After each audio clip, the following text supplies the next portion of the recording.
Merci beaucoup. Bienvenue à l'Église biblique baptiste. Je m'appelle David Smith. Nous sommes à Gatineau, Québec. Le soleil brille, les oiseaux chantent. Joyeuse Pâques. Joyeuse Pâques. Happy Easter, Happy Resurrection Sunday. Alors, le message pour aujourd'hui, c'est le message triomphal de la résurrection. Le message triomphal de la résurrection. Et on va commencer en Matthieu chapitre 28, versets 1 à 8. Le message triomphal de la résurrection. Matthieu chapitre 28, versets 1 à 8. Et avant que nous continuons, nous voulons toujours prier que le Seigneur soit avec nous, que son Saint-Esprit soit parmi nous, et pour nous guider, pour nous aider pendant que nous regardons sa parole ensemble et que nous écoutons ce message. Prions Dieu. Merci Père Céleste pour tout ce que tu nous donnes. Nous remettons cette réunion et ce message et ce temps entre tes mains, que tu puisses empêcher les puissances des ténèbres de nous empêcher à comprendre ce que tu veux nous enseigner à travers ta parole aujourd'hui, à travers ce message que tu m'as donné aujourd'hui, que tu puisses ouvrir nos cœurs et nos esprits afin que nous puissions comprendre le message et comprendre ta parole et que tu puisses enlever le voile de Satan sur l'esprit des gens qui écoutent, qui bloquent leur... parce que tu dis que la parole de Dieu est divinement discernée, mais pour les gens qui ne sont pas sauvés, les gens qui n'ont pas reçu Jésus-Christ comme leur sauveur personnel et qui sont devenus des enfants de Dieu, qui n'ont pas le Saint-Esprit en eux, n'ont pas la possibilité de comprendre ta parole, sauf si tu les guides, si tu ouvres le cœur, s'ils cherchent vraiment le salut pour aller au ciel. Et tu as dit que si on te cherche, tu peux être trouvé. Et je prie ça pour les gens qui écoutent ce message aujourd'hui. S'il y a des gens qui ne sont pas encore devenus sauvés, qui n'ont pas encore mis leur confiance en Jésus-Christ comme le sauveur personnel, qu'aujourd'hui, que tu puisses peut-être cette journée-là, et que tu puisses ouvrir le cœur et les esprits par ton Saint-Esprit, et que tu puisses comprendre la vérité, sois convaincu de leur péché et leur besoin d'un sauveur, et la seule façon qu'ils puissent être sauvés, c'est par la grâce, par la foi en Jésus. Nous prions aussi pour les gens qui ne sont pas sauvés, qui puissent mettre leur confiance en Jésus comme le sauveur personnel, les gens qui sont éloignés de toi, qui sont des rétrogrades, backsliders, qui puissent revenir à toi. Tu dis, tu es toujours là comme le fils prodigue peut revenir à son père, que nous pouvons toujours revenir à toi, Seigneur. Nous prions toutes ces choses, nous mettons toutes ces choses entre tes mains, que tu puisses bénir cette réunion, que tu puisses me donner la puissance à prêcher comme il faut, par la puissance de ton Saint-Esprit. Parle-moi de mes péchés, remplis-moi de ton Saint-Esprit qui est en moi, et que je puisse prêcher avec la puissance du Saint-Esprit en moi, et que ta parole soit efficace pour pénétrer dans le cœur et l'esprit de chacun. Et nous remettons toutes ces choses entre tes mains, au nom de Jésus. Amen. Le message triomphal de la résurrection, Matthieu chapitre 28, versets 1 à 8. D'abord, à Pâques, nous nous souvenons du sacrifice que le Seigneur Jésus a fait sur la croix. C'est la journée, comme j'ai mentionné, c'est la journée la plus importante dans l'histoire de l'humanité. Quand Jésus est venu sur la terre, était né, et 33 ans après, qu'il a été crucifié sur la croix. Et cette journée était si importante qu'ils ont divisé l'histoire selon la vie de Jésus. Mais c'est plus important que ça venu. C'est la journée où nos péchés puissent être pardonnés. Que quand il est mort sur la croix, on va voir dans le message que le rideau dans le temple a été déchiré, il y avait un tremblement de terre, il y avait la noire, il n'y a pas de soleil depuis 3 heures. Et ce n'est pas un éclipse non plus, c'était le temps où, quand Jésus, après que Jésus soit né, soit crucifié et qu'il est mort sur la croix. Alors, Matthieu chapitre 28, versets 1 à 8, écoutez. Matthieu chapitre 28, versets 1 à 8, la Bible nous dit, après le sabbat, à l'aube du premier jour de la semaine, Marie de Magdala et l'autre Marie vinrent pour voir le sépulcre. Et voici, il y avait un grand tremblement de terre, car un ange du Seigneur descendu du ciel était venu, avait roulé la pierre en dehors de l'entrée du sépulcre et était assis dessus. Son visage était comme un éclair et son vêtement blanc comme la neige. Et dans la frayeur, les gardes avaient tremblé et étaient devenus comme morts. Or, l'ange, prenant la parole, dit aux femmes, « Pour vous, ne craignez point, car je sais que vous cherchez Jésus le crucifié. Il n'est pas ici, car il est ressuscité, comme il avait dit. Venez, voyez le lieu où le Seigneur était couché, et partez promptement et dites à ses disciples qu'il est ressuscité des morts. Et voici, il vous avance en Galilée, là, vous le verrez, je vous l'ai dit. » Alors, elles sortirent promptement du sépulcre avec crainte et avec une grande joie, et elles coururent à l'annoncer à ses disciples. La résurrection de Jésus est une vérité fondamentale à notre foi, à la foi chrétienne, à la foi biblique. Pourtant, au début, même les disciples de Jésus avaient du mal à croire qu'il était ressuscité des morts.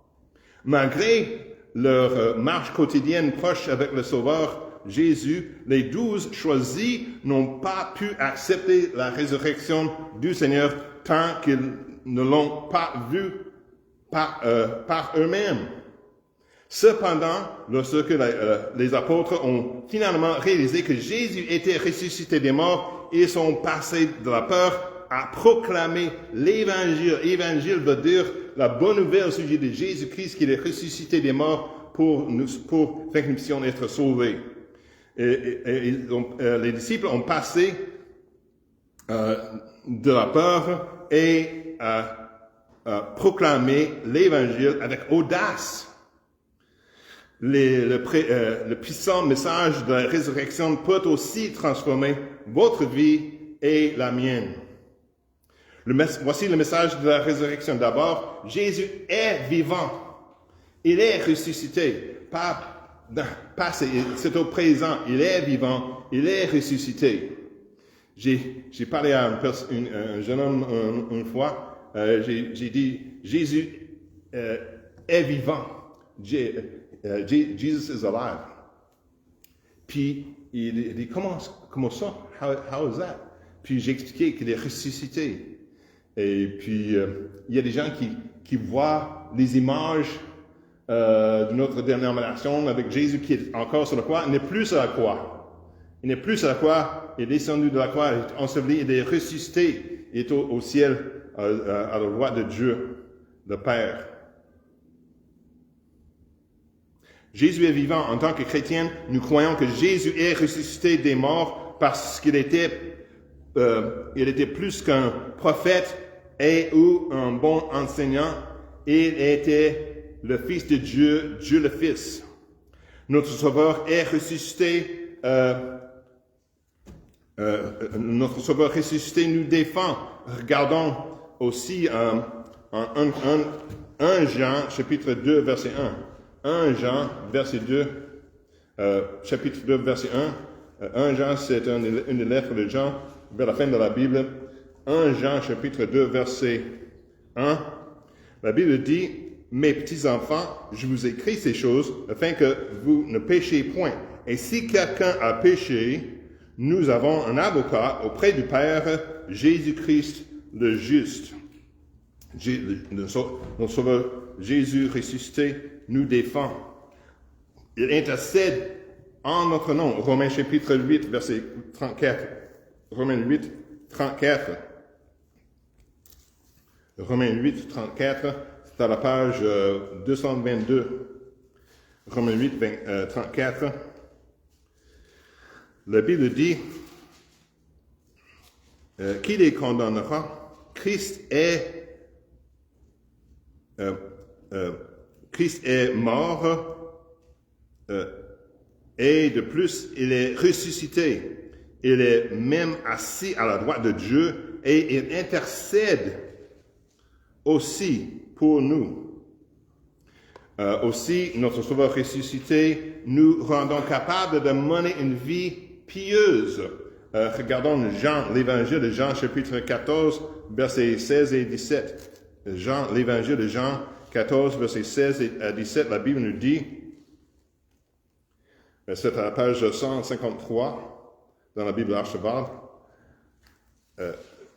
versets 16 et 17 de Jean chapitre 14, la Bible nous dit, « Et je prierai le Père qui vous donnera un autre consolateur. » Consolateur, c'est avec un C majuscule, ça veut dire le Saint-Esprit.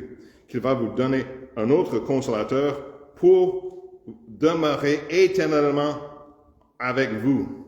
L'Esprit de vérité que le monde ne peut recevoir parce qu'il ne le voit point et il ne le connaît point, mais vous le connaissez parce qu'il demeure avec vous et qu'il sera en vous. J'ai souligné les pronoms personnels. Il y en a 6 pronoms personnels dans ce seul verset. Ça veut dire que le Saint-Esprit est une personne, n'est pas un force comme dans la guerre des étoiles. Il est une personne, la troisième personne de la Trinité, de Dieu le Père, Dieu le Fils, Jésus et Dieu le Saint-Esprit. Et ils sont chacun complètement Dieu, mais il y a un seul Dieu en 3 personnes. Et ça s'appelle la Trinité.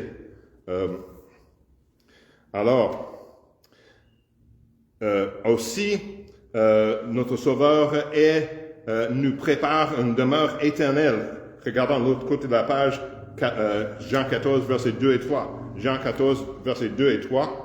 La Bible dit, il y a plusieurs, c'est Jésus qui parle, il dit, il y a plusieurs demeures dans la maison de mon Père. Si cela n'était pas, je vous l'aurais dit, je vais vous préparer une place, et quand je serai parti et que je vous aurai préparé une place, je reviendrai et vous prendrez avec moi, afin que où je serai, vous y soyez aussi. Alors, il prépare une demeure éternelle pour chacun de nous, qui met la confiance en Jésus-Christ comme notre sauveur personnel. Tantôt, j'ai mentionné, avant que nous ayons commencé, j'ai donné mon témoignage personnel dans Romains chapitre 8, verset 16. La Bible dit que son esprit a témoigné à mon esprit que je suis enfant de Dieu. Quand j'ai mis ma confiance en Jésus-Christ comme mon sauveur personnel, j'ai demandé pardon pour mes péchés. J'ai mis ma confiance en Jésus-Christ comme mon sauveur personnel. Dès à ce moment-là, c'est comme un fardeau est tombé de mes épaules et je savais que je suis enfant de Dieu parce que son esprit est entré en moi et je suis devenu un enfant de Dieu. Que son esprit a témoigné à mon esprit que je suis enfant de Dieu. Aussi,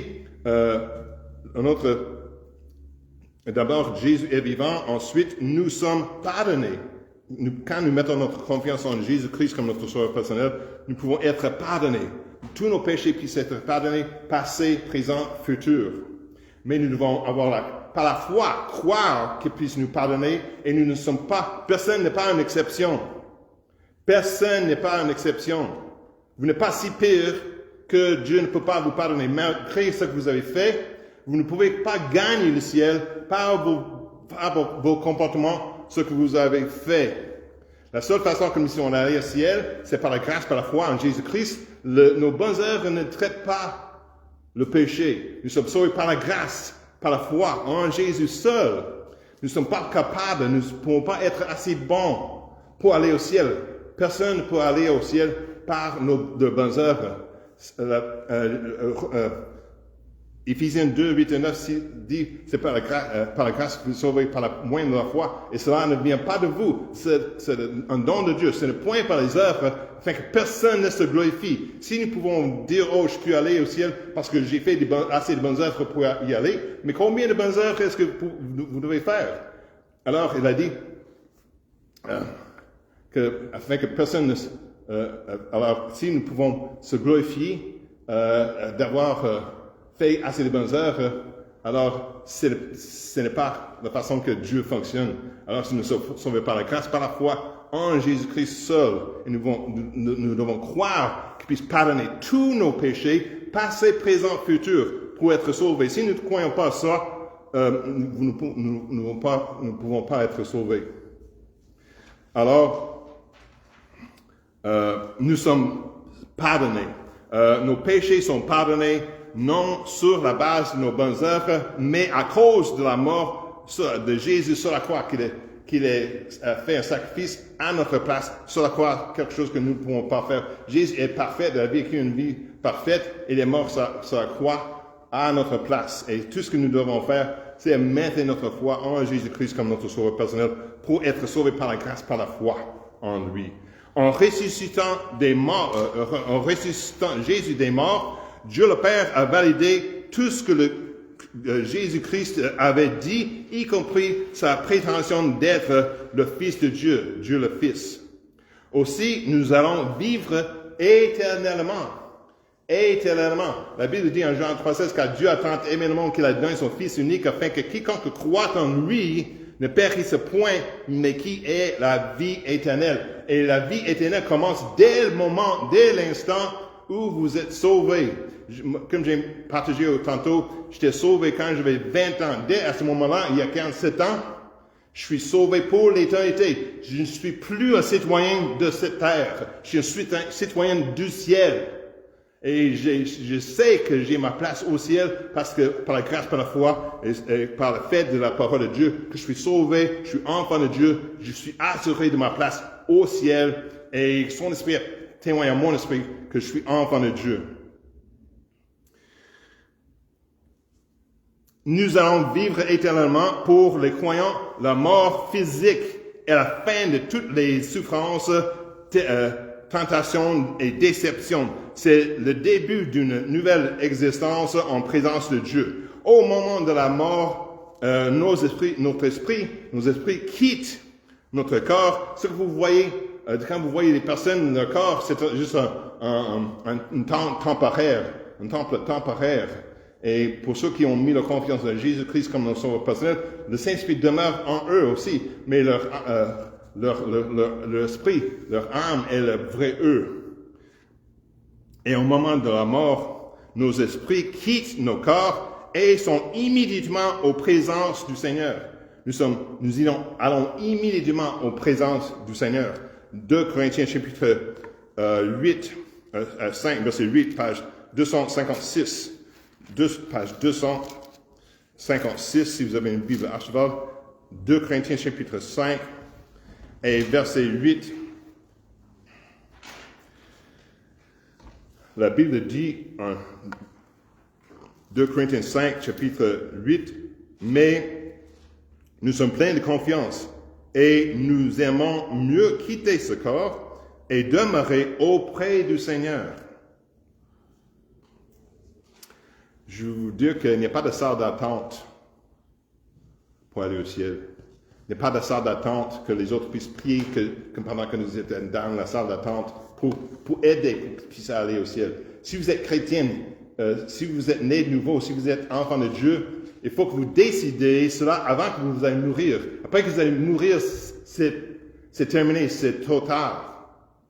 C'est pourquoi c'est si important de faire la décision dès aujourd'hui que vous ne savez pas combien de temps que vous avez ici sur la terre. Vous pouvez mourir après que vous quittez ici dans un accident d'auto. Vous pouvez avoir une crise cardiaque. Vous pouvez avoir qu'est-ce qu'on appelle un stroke en anglais? ABC. ABC. En tout cas, en anglais, je vais dire un stroke. Alors, quoi que ce soit qui peut arriver, nous ne sommes pas promis demain. C'est pourquoi la Bible dit aujourd'hui, c'est le jour de salut. Aussi, Jésus peut revenir à n'importe quel moment pour chercher le monde. Et si vous alors, il faut que vous décidez cela avant que vous ayez mourir, parce qu'il n'y a pas de salle d'attente, il n'y a pas de possibilité de sortir parce qu'il n'y a pas de salle d'attente, comme certaines dénominations disent, qu'ils puissent prier, que vous donnez de l'argent, afin que les prêtres puissent prier que leur bien-aimé sort de cette salle d'attente. Mais c'est un ruse pour gagner de l'argent. Il n'y a rien dans la Bible qui parle de ça. Dès que si nous sommes sauvés, dès que nous mourrons, nous irons dans la présence du Seigneur immédiatement. La vie éternelle, par définition, est éternelle. Éternelle. Ça veut dire qu'il n'y a pas de fin. Jean 3,16, car Dieu a tant aimé le monde, vous et moi, qu'il a donné son Fils unique, Jésus, afin que quiconque croit en lui ne périsse point. Mais afin que quiconque veut dire vous et moi, n'importe qui, afin que quiconque croit en lui ne périsse point, mais qu'il ait la vie éternelle. La vie éternelle est éternelle, qui dure pour toujours. Du même côté,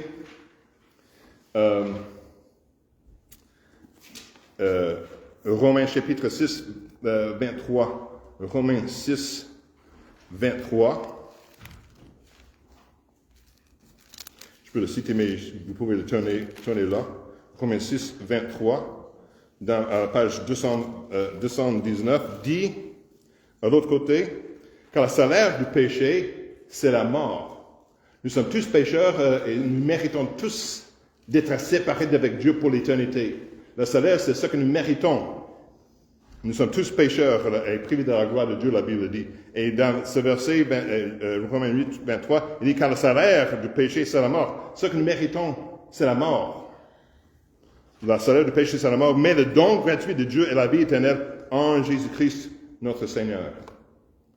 Alors, soit que ce que nous décidons au sujet de Jésus, pendant que nous sommes vivants, dépend si nous allons passer l'éternité avec Dieu au ciel ou séparés d'avec Dieu pour l'éternité.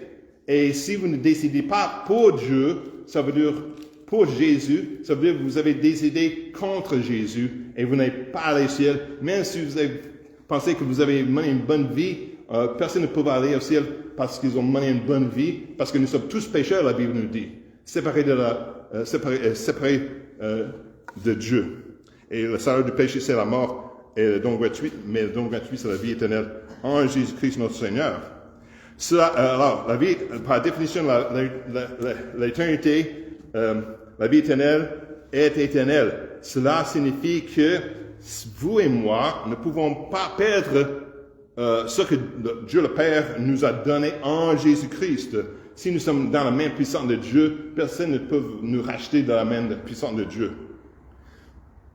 Nous sommes scellés par le Saint-Esprit en tant qu'enfants de Dieu. Quand nous sommes sauvés, quand nous avons mis notre confiance en Jésus-Christ comme notre sauveur personnel, et nous sommes sauvés, alors la Bible dit que nous sommes scellés par le Saint-Esprit en tant qu'enfants de Dieu. Regardons Éphésiens chapitre 1, 13 et 14. Éphésiens chapitre 1, 13 et 14. Éphésiens 1. J'aime m'entendre que les gens tournent dans les pages pour regarder la parole. C'est à la page 272, si vous avez une Bible à cheval. Éphésiens chapitre 1, versets 2 et 3. La Bible nous dit, « La grâce et la paix vous soient données de la part de Dieu notre Père et du Seigneur Jésus-Christ. Béni soit Dieu le Père, notre Seigneur Jésus-Christ, qui nous a bénis de toutes sortes de bénédictions spirituelles dans les lieux célestes par Christ. Est-ce que je suis dans la bonne place? 13 et 14. 13 et 14. J'ai lu 2 et 3, c'est sur le bon verset aussi. 13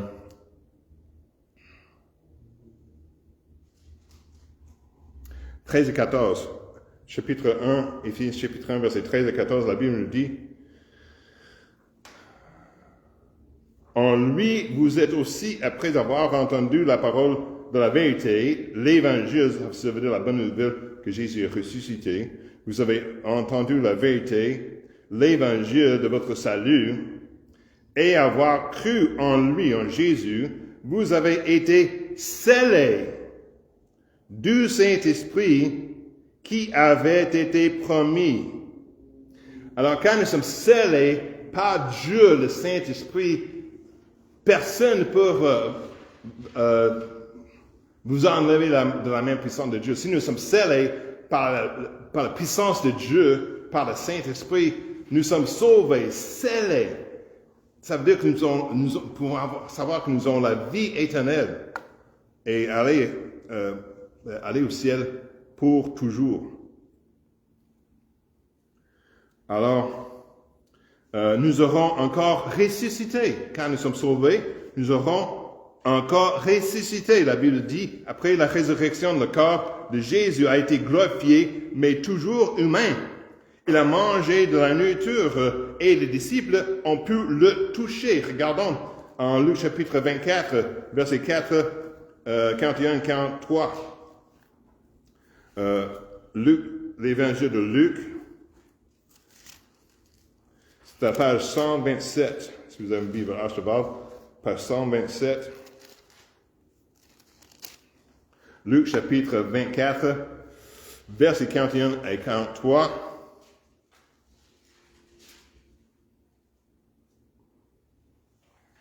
La Bible dit, mais comme dans leur joie, ils ne le croyaient point encore, et qu'ils étaient étonnés, il leur dit, avez-vous quelque chose à manger? C'est Jésus qui parle, après sa résurrection. Parce qu'il pensait qu'ils peuvent être un fantôme, ou ne savait pas comment ils peuvent être vivants. Mais pour prouver ça, il dit, ressuscité physiquement, il dit, avez-vous quelque chose à manger? Et ils lui présentèrent un morceau de poisson rôti et du miel en rayon. Et l'ayant pris, il en mangea et en leur présence. Alors, que Jésus peut manger, puis ensuite, on peut lire dans Jean chapitre 20, verset 27, Jean chapitre 20 et verset 27, c'est après sa résurrection. Et Thomas n'était pas là quand les disciples l'ont vu la première fois et ne croyaient pas que c'était Jésus ressuscité. Et elle dit, si je ne mets pas pour toucher ici de mes mains, ma main, mon doigt dans ses mains et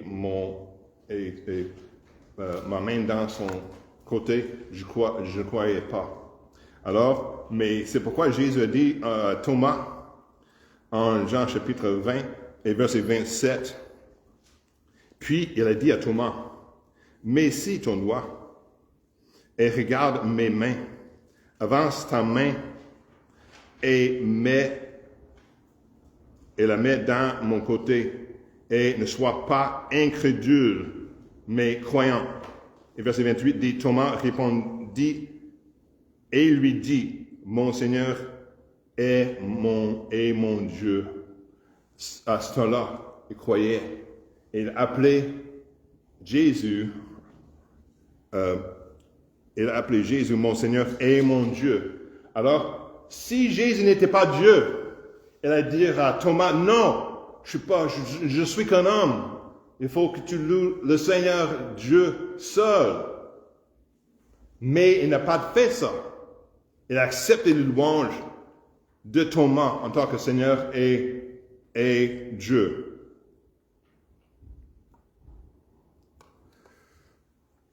Pourtant, le Seigneur pouvait aussi traverser les murs et disparaître en clin d'œil. En Jean chapitre 20, verset 19, Jean chapitre 20, verset 19, la Bible dit, le soir de ce jour, qui était le premier de la semaine, les portes du lieu où les disciples étaient assemblés étaient fermées par la crainte des Juifs.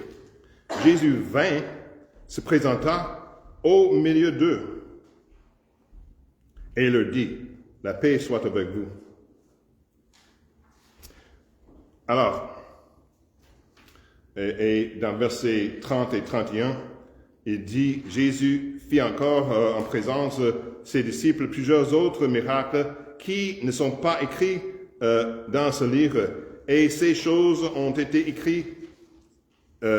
écrites afin que vous croyiez que Jésus est le Christ et le Fils de Dieu, et qu'en croyant, vous ayez la vie par son nom. La Bible enseigne qu'un jour, nous aussi, nous aurons un nouveau corps glorifié. Romains chapitre 8, verset 23. Romains 8, 23. La Bible nous dit, Romains 8, 23, page 221. Et non seulement elle, mais nous aussi, nous avons les prémices de l'Esprit, nous soupirons en nous-mêmes en attendant l'adoption de la rédemption de notre corps. Le ciel est notre demeure. Quand nous sommes sauvés, le ciel est notre demeure. Et je suis presque fini. Alors, le ciel est notre demeure. Nous vivons éternellement dans l'existence parfaite sur une nouvelle terre. Cette planète sera renouvelée, transformée en un paradis semblable au jardin d'Éden, dans sa pureté, sa beauté et sa nature éternelle. Dans nos corps ressuscités, nous servirons, aimerons, adorerons et louerons le Seigneur pour toujours. Nous pouvons nous attendre une activité utile et joyeuse en sa présence. Nous révérons nos proches, nos bien-aimés. Alors, les relations sont importantes à Dieu. L'Écriture, la Bible, nous dit que les maris doivent aimer leurs femmes et les enfants sont une bénédiction du Seigneur. Les chrétiens doivent aimer et prendre soin des autres, en particulier des autres croyants. Parce que Dieu le Père a créé les relations, il est probable que Dieu permettra à nos relations terrestres avec d'autres chrétiens de se poursuivre et de se développer dans l'éternité. Même si nous n'aurons pas le mariage tel que nous le connaissons maintenant. Regardons ce que la Bible dit en Matthieu chapitre 22, 30. Matthieu, le livre de Matthieu 22, 30, page 34. Matthieu chapitre 22, verset 30.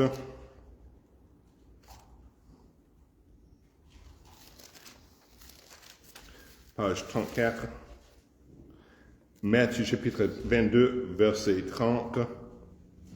La Bible dit, car à la résurrection, les hommes ne prendront point de femmes, ni les femmes de mari, mais ils seront comme les anges de Dieu dans le ciel. Rappelez-vous que les disciples ont reconnu Jésus après sa résurrection. Alors, la mort expiatoire de Christ et sa résurrection impressionnante sont les vérités les plus importantes de toute la Bible. Sans ces réalités, le christianisme n'aurait aucun pouvoir pour sauver des âmes. N'êtes-vous pas reconnaissant, si vous avez mis votre confiance en Jésus-Christ comme votre sauveur personnel, n'êtes-vous pas reconnaissant que le sacrifice de Jésus et sa victoire sur la mort vous a permis de vivre éternellement en présence de Dieu, le Dieu Tout-Puissant?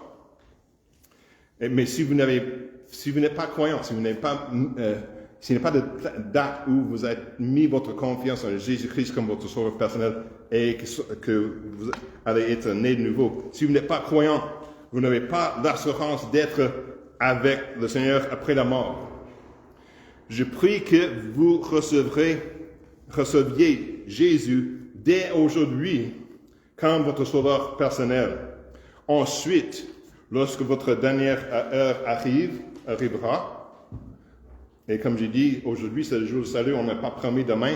Et lorsque votre dernier jour arrivera, dernière heure arrivera, vous serez prêts à rencontrer votre Créateur. Il n'y a pas de plus grande sécurité dans la vie que de savoir que votre avenir éternel est assuré auprès du Père Céleste. Prions Dieu. Merci Père Céleste pour tout ce que tu nous donnes. Merci pour ta volonté envers nous. Nous prions que s'il y a quelqu'un qui écoute ce message qui n'est pas sauvé, qu'il puisse constater qu'ils sont pécheurs, que nous sommes tous pécheurs, et puis qu'ils puissent mettre confiance en Jésus-Christ comme un sauveur personnel, et afin qu'ils puissent être sauvés dès aujourd'hui. Et nous remettons toutes ces choses entre tes mains. Au nom de Jésus. Amen. Amen. Que le Seigneur bénisse. À la prochaine.